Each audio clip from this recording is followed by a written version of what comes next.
సర్వశక్తి స్వరూపిణి జగన్మాత సకల సృష్టి ఆవిర్భావానికి జగన్మాతే ఆధారమని దేవి భాగవతం చెబుతుంది. శక్తి సహితంగానే పరమేశ్వరుడు సృష్టి నిర్మాణ సమర్థుడని సౌందర్యలహరిలో ఆదిశంకరుడు అభివర్ణించాడు. అందుకే సర్వం శక్తిమయం. జగత్వోపనిషత్తులు అమ్మ వైభవాన్ని కీర్తించాయి. ఆ శక్తి పలు రూపాలలో వ్యక్తమైంది. వైదికులు ఆ శక్తిని దుర్గా, రాజేశ్వరీ దేవిగా కీర్తిస్తే, జానపదులు ఎల్లమ్మ, పోచమ్మ, నూకాలమ్మ, రేణుకా ఎల్లమ్మగా ఎల్లమ్మ వంటి పేర్లతో ఆరాధిస్తున్నారు. ఈ పరంపరంలోనిదే కుంకుళ్ళమ్మ స్వరూపం. ప్రసిద్ధి పుణ్యక్షేత్రమైన ద్వారకా తిరుమలలో క్షేత్రపాలకురాలిగా కుంకుళ్ళమ్మ అమ్మవారు పూజలు అందుకుంటుంది. ఈ ఆలయ విశేషాలు: ద్వారకా తిరుమల గ్రామ పొలిమేరలలో కుంకుడు చెట్టు మొదలలో కుంకుళ్ళమ్మ ఆవిర్భవించినట్లు చెబుతారు. శ్రీ వెంకటేశ్వరుడి సోదరీమణిగా కుంకుళ్ళమ్మని భావిస్తారు. ఈ కుంకుళ్ళమ్మ అమ్మవారిని రేణుకాదేవిగా కూడా భక్తులు ఆరాధిస్తారు. సకల కార్యాలను జయప్రదం చేస్తూ భక్తులకు సదా అభయాలను, ఆనందాలను అనుగ్రహించే క్షేమంకరిగా, శుభంకరిగా కుంకుళ్ళమ్మను భక్తులు పూజిస్తారు.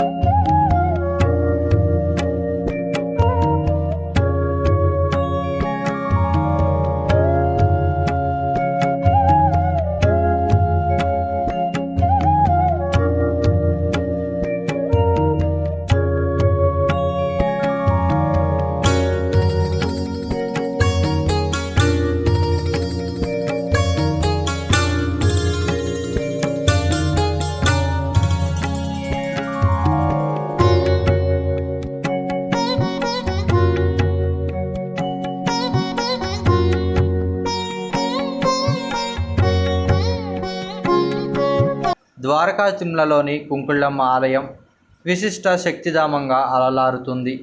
ద్వారకా తిరుమల వెంకటేశ్వర స్వామిని దర్శించిన తర్వాత ఈ అమ్మవారిని దర్శించుకుంటారు. కుంకుళ్ళమ్మ ఆలయాన్ని దర్శిస్తే ద్వారకా తిరుమల యాత్ర వల్ల పూర్ణ ఫలితం లభిస్తుంది.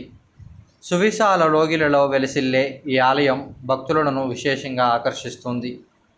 ఆలయం వెనుక భాగాన ఉన్న అమ్మవారు ఆవిష్కారమైన కుంకుడు చెట్టు నేటికి సకటహరికంగా అలలారుతుంది. కుంకుళ్ళమ్మ మూలస్థానంగా, అమ్మ పుట్టినిల్లుగా భక్తులు ఈ సన్నిధిని ఆరాధిస్తారు. ఇక్కడ దీపారాధన చేసి పూజాది కాలాలను నిర్వహిస్తుంటారు.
బ్రహ్మాండ నాయకి ఆది పరాశక్తి పోచమ్మను పూజించిన, ముత్యాలమ్మకు మొక్కిన, నూకాలమ్మకు నమస్కరించిన, అన్నపూర్ణను ఆరాధించిన, కుంకుళ్ళమ్మని కొలిచిన అవన్నీ చేరేవి అమ్మలగన్న అమ్మకే.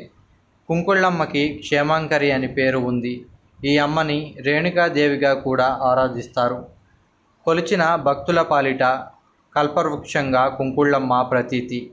ఎందరో భక్తులు అమ్మ దర్శనం కోసం తరలివస్తారు.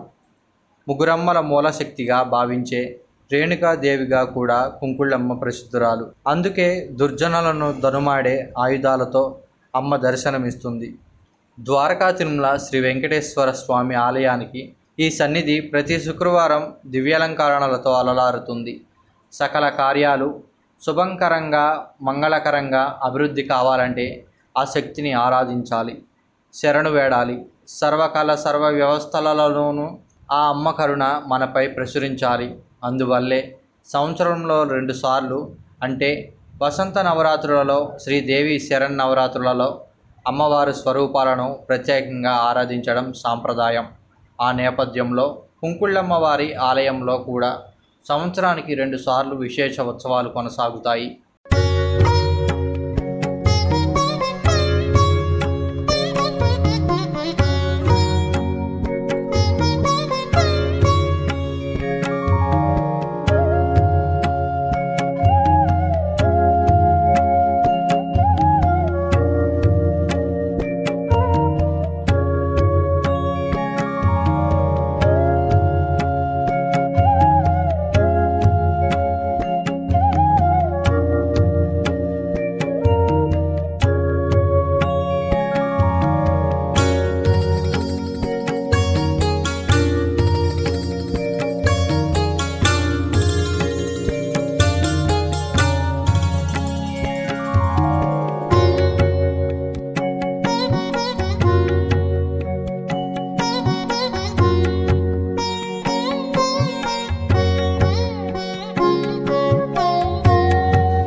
శ్రీమాత్రే నమః. వామే శూలకపాలపాశమితరే ఖడ్గం కనం డిండిమం బిభ్రాణం కరపంకజైః త్రినయనాం నాగాష్టభూషాన్వితాం నానాకోటియుగాంతసూర్యసదృశ్యం నాసోజ్వలద్భూషణాం రక్తాలంబిత హేమకుండలధరాం శ్రీ రేణుకామాశ్రయే. శ్రీమాత్రే నమః. నా పేరు భైరవ సత్యనారాయణ అండి. ఈ దేవాలయానికి నేను ప్రధాన అర్చకుడిని. ఈ అమ్మవారు ద్వారకా తిరుమల గ్రామం మొదట్లో స్వయంభూగా ఆవిర్భవించి పిలిచినంతనే పలికే చల్లని తల్లిగా భక్తుల చేత కొనియాడబడుతున్నారు. ఈ ద్వారకా తిరుమల క్షేత్రానికి వచ్చిన ప్రతి భక్తులు కూడా శ్రీ వెంకటేశ్వర స్వామిని దర్శించుకున్న తర్వాత అమ్మవారిని దర్శించుకుని వెళ్తూ ఉంటారు. అలా ఎందుకు వెళ్తారంటే, ఈ క్షేత్రానికి వచ్చిన ప్రతి భక్తులకి వారి ప్రయాణంలో కష్టనష్టాలు కానీ ప్రమాదాలు కానీ లేకుండా అమ్మవారు చూస్తారు. ఈ అమ్మవారు వెంకటేశ్వర స్వామి సోదరిగా భక్తుల చేత కొనియాడబడుతున్నారు. ఈ క్షేత్రంలో ప్రతి సంవత్సరం కూడా ఆశ్వీజ శుద్ధ పాడ్యం లగాయతు దశమి వరకు అత్యంత వైభవంగా దసరా ఉత్సవాలు జరుగుతూ ఉంటాయి. దశమి రోజున అమ్మవారి రథోత్సవం ద్వారకాతిరుమల గ్రామంలో జరుగుతూ ఉంటుంది. ఈ అమ్మవారికి మళ్ళీ ప్రత్యేకంగా ఉగాదిని పాడ్యం నుంచి చైత్రశుద్ధ పాడ్యం నుంచి దశమి వరకు వసంత నవరాత్రోత్సవాలు అత్యంత వైభవంగా జరుగుతాయి. ఆ వసంత నవరాత్రోత్సవాల్లో అమ్మవారికి గాజుల అలంకరణ ప్రత్యేకంగా జరుగుతూ ఉంటుంది. ఈ అమ్మవారికి శ్రావణ మాసంలో వరలక్ష్మి వ్రతం రోజున ప్రత్యేకంగా వివిధ రకాల పండ్లతోనూ కూరగాయలతోనూ అలంకరిస్తాము. ఈ పండ్లతో అలంకరించి ఉన్న అమ్మవారిని దర్శించుకుంటే వారి కోరికలు, ఏ భక్తులైతే ఏ కోరికలతో వచ్చి అమ్మవారిని దర్శించుకుంటారో వారి కోరికలు ఫలిస్తాయి. ఫలము అనగా ఫలించుట. ఈ ఫలాలతో ఉన్న అమ్మవారిని దర్శించుకుంటే వారి కోరికలు నెరవేరుతూ ఉంటాయి. ఈ అమ్మవారికి దసరా ఉత్సవాల్లో 41 రోజులు, 21 రోజులు, 11 రోజులు అమ్మవారి భక్తులు వివిధ దూర ప్రయాణాల నుంచి వచ్చి అమ్మవారి మాల ధరించి వారి కోరికలు అమ్మవారికి చెప్పి ఆ అమ్మవారికి ఇరుముడి సమర్పిస్తారు. ఇరుముడి సమర్పించాక పూర్ణావతి జరుగుతుంది. ఆ పూర్ణావతిలో వారు కోరికలు చెప్పుకుని చేస్తే వారి కోరికలు నెరవేరుతూ ఉంటాయి. అమ్మవారి మాల దుస్తులు నీలం రంగులో ఉంటాయండి. నీలం రంగు బట్టలు ధరించి అమ్మవారిని మాలను ధరిస్తూ ఉంటారు భక్తులు. అమ్మవారికి కొబ్బరికాయ, నెయ్యి, పూర్ణావతిలో ఉపయోగించడానికి నెయ్యి, పూర్ణావతి ద్రవ్యాలు, అమ్మవారికి గాజులు, పసుపు, కుంకుమ ఇస్తారండి.